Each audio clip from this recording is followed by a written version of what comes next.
लिया, स्कूल से क्या खबर आई है? रवि फेल हो गया है 10वीं में। घर में खाने को दाने नहीं है, बाप बिस्तर पर पड़ा है और इसे पढ़ाई की सुध नहीं है। माँ, वो बाबूजी की तबीयत खराब थी, इसलिए मैं ध्यान नहीं दे पाया। बहाने मत बना, तू जिंदगी में कुछ नहीं बन पाएगा। तेरे नसीब में सिर्फ धक्के खाना लिखा है। जरा देख देख अपने पिता को, जिनके पास दवा तक के पैसे नहीं है। मैं अकेली क्या क्या करूं? खेत देखूं या दूसरों के घर जाकर काम करूं? माँ, मैं खेत में काम करूँगा। हाँ, इसीलिए तो तुझे पढ़ा लिखा रहे हैं, ताकि तू जाकर खेत में काम करे, मजदूरी करे और लोग हम पर हंसे कि कितना नाकारा बेटा है मेरा। तू चला जा यहाँ से। यहाँ रहेगा तो बस हमारी नाक ही कटवाएगा, लोग हंसेंगे हम पे। तूने आज हमें निराश कर दिया रवि। सोचा था मेरे बच्चे मेरा सहारा बनेंगे, पर तूने तो मेरी लाठी ही तोड़ दी। रवि की आंखों में आंसू आ जाते हैं। वो चुपचाप अपने फटे हुए झोले में 2 जोड़ी कपड़े डालता है। रवि की छोटी बहन पिंकी स्कूल से घर आई। अपने भाई को तैयार देखकर उसने कहा, माँ, भैया कहाँ जा रहा है? जहाँ भी जा रहा है जाने दे इसे। जब ये खुद से कोई जिम्मेदारी उठाएगा तभी किसी काबिल बनेगा। तू अपने पिता का ध्यान रख, मैं बाहर काम करने जा रही हूँ। रवि ढाबे के सामने खड़ा था। भूख से भी ज्यादा जरूरत उसे अभी नौकरी की थी। जेब से निकाले पैसे उसने वापस अपनी जेब में रख लिए। कई जगह कोशिश के बाद आखिर में रवि की नौकरी डिलीवरी कंपनी में लग गई। रवि राहगीर को रोकता है। भैया, क्या कहीं आसपास में रहने को एक कमरा मिल जाएगा? ज्यादा बड़ा नहीं चाहिए, बस सिर ढकने के लिए काफी हो। हाँ, यहाँ पास में ही एक कमरा है, उसका मालिक ऊपर के माले पर रहता है, जाकर उससे बात कर लो। अभी कुछ दिन पहले ही एक किराएदार ने वहाँ कमरा खाली किया है। चलो, रहने का इंतजाम भी हो गया, अब बस कल से काम शुरू। दौड़ रवि, और तेज दौड़, तुझे अपनी मंजिल तक जल्दी पहुँचना है। अचानक रवि का पैर सड़क के गड्ढे पर पड़ा और वो फिसल गया, पर किसी तरह उसने खाने को संभाल लिया। अपने दर्द पर रोने के लिए 1 सेकंड से ज्यादा का समय नहीं था रवि के पास। वो फिर खड़ा हुआ और उसने दौड़ लगा दी। अभी आ रहे हो? इतनी देर कहाँ लगा दी? खाना तो ठंडा हो गया होगा। तुम लोग सिर्फ पैसे लेना जानते हो, सर्विस देना नहीं। सर, बहुत बारिश हो रही है और मैं पैदल आ रहा था, इसलिए। अरे तो मैं क्या करूं? मैंने बोला क्या ये काम करने को? जब कोई काम हाथ में लो तो उसे समय से पूरा करो, नहीं तो नौकरी छोड़ दो। सर, माफ करिए, आज के बाद ऐसा कभी नहीं होगा।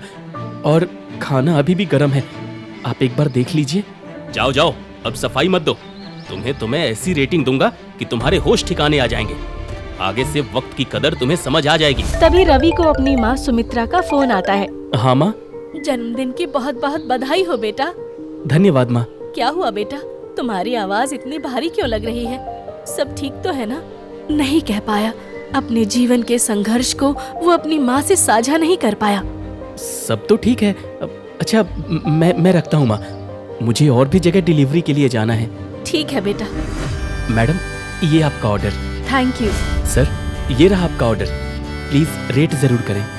ठीक है ठीक है। कुछ महीनों बाद रवि अपनी जमा पूंजी से एक पुरानी साइकिल खरीदता है।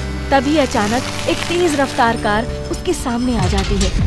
अबे, अंधा है क्या? साहब, वो देख, तेरे इस अंधेपन की वजह से मेरी इतनी खूबसूरत महंगी गाड़ी पर खरोंच आ गई।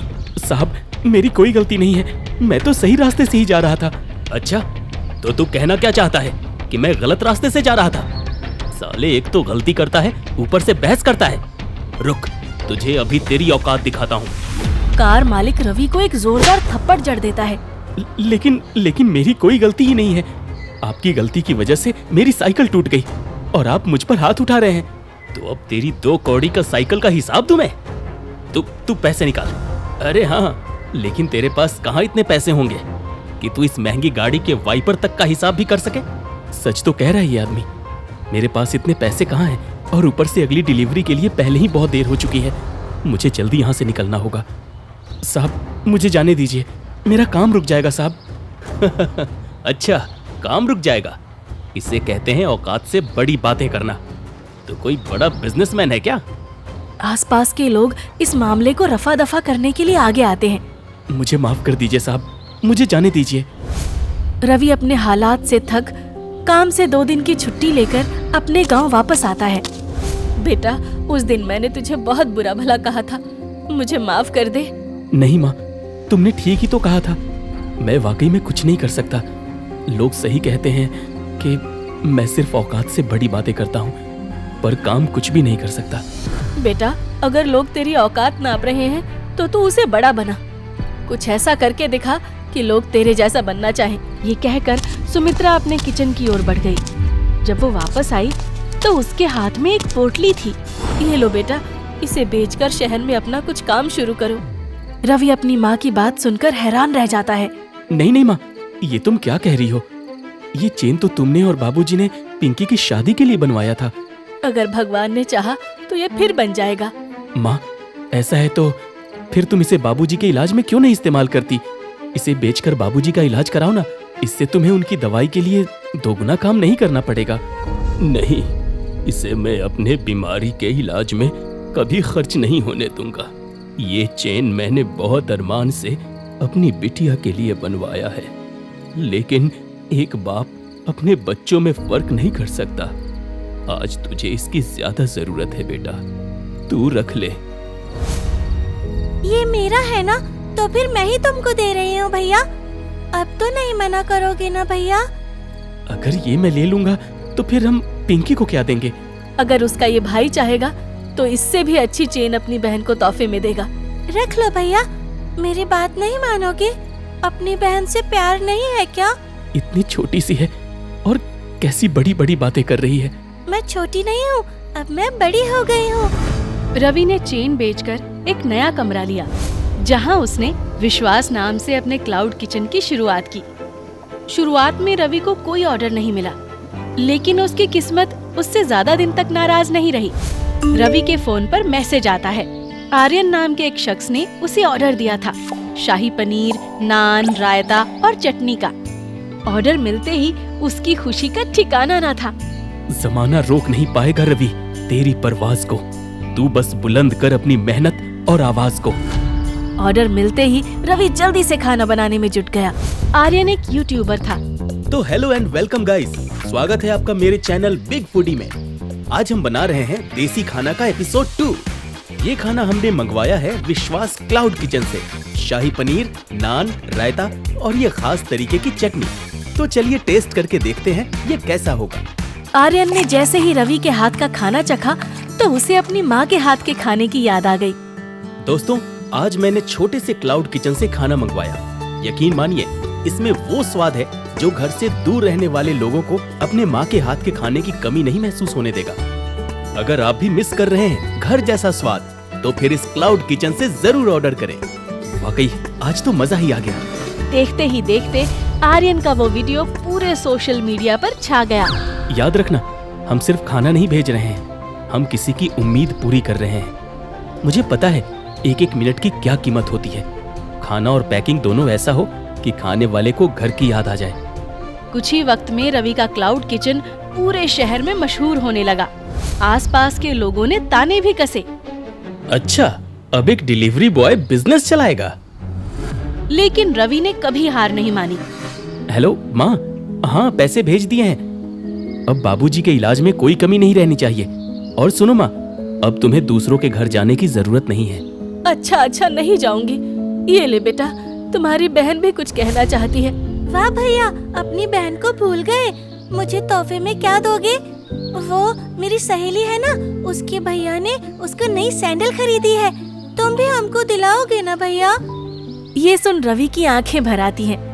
आखिर उसकी बहन ने इतने हक से पहली बार जो उससे कुछ मांगा था। तुमको कैसे भूल सकते हैं, सब तुम्हारा ही तो दिया है बहन। भैया, ये सब इमोशनल बातें करके हमको रुलाओ नहीं। देखो, सैंडल तो हम जरूर लेंगे तुमसे। और सुनो, ज्यादा महंगी वाली मत लाना, ठीक है? हाँ पिंकी, आते वक्त तुम्हारे लिए सैंडल जरूर ले आऊंगा और एक बहुत अच्छा सा सरप्राइज भी लेकर आऊंगा। अच्छा, क्या दोगे हमको? बता देंगे तो सरप्राइज कैसा। तुम बस मन लगाकर पढ़ो बहना। और हाँ, शरारत हाँ नहीं करेंगे। नहीं, करना जरूर करना, बस थोड़ी कम करना।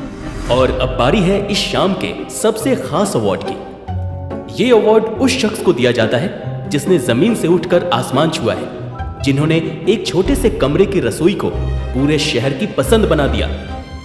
तो 10वां शिखर-ए-जायका सम्मान के हकदार हैं विश्वास क्लाउड किचन के मालिक मिस्टर रवि।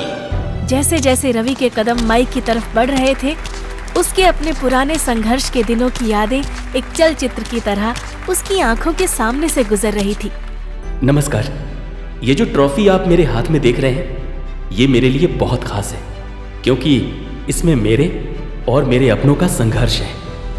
लोग मुझसे पूछते हैं कि तुम्हारा ये विश्वास क्लाउड किचन इतना मशहूर क्यों है। सच बताऊं तो मैंने इसमें कोई गुप्त मसाले का प्रयोग नहीं किया। मेरे खाने का असली स्वाद, उसकी असली ताकत है विश्वास, जो लोगों का मुझ पर है कि मैं उन्हें भूखे पेट सोने नहीं दूंगा, जो मेरा खुद पर है कि मैं अपने सपनों को जरूर पूरा करूंगा। जब मैं रात के 2-2 बजे तक अपने किचन में पसीना बहाता था, तब लोग कहते थे कि रवि सो जा, इतना पागलपन ठीक नहीं।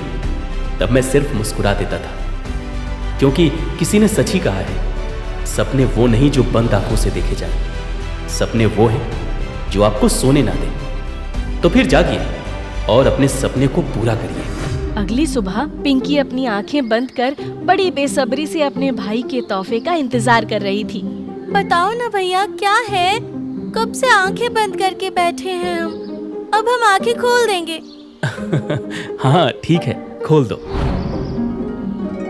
भैया, सोने की चेन, ये तो बहुत बड़ा है, बहुत महंगा भी लग रहा है। कहा था ना पिंकी, अगर तुम्हारा भाई चाहेगा तो उससे भी अच्छी चेन तुमको खरीद के देगा। पिंकी चेन देखकर निशब्द हो गई थी। उसकी आंखों में आंसू थे और उसके भाई के चेहरे पर विश्वास कि उसने अपना सपना पूरा कर लिया है।